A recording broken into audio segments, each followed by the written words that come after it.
Pinupuri ka namin, O Diyos, Ama, Anak, at Espiritu Santo.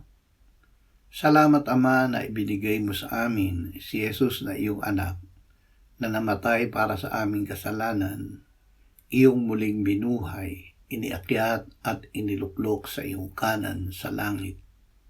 Salamat na ibinigay mo sa amin ang iyong banal na Espiritu, at sa pamamagitan niya ay ibinuhos mo ang iyong pag-ibig sa aming puso.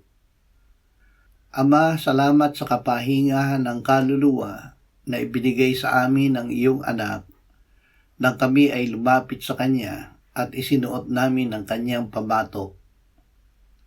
Madaling dalhin ang kanyang pamatok at magaan ang kanyang pasan, dahil siya na namatay para sa amin ay iyong muling binuhay, at ngayon ay nananahan sa amin.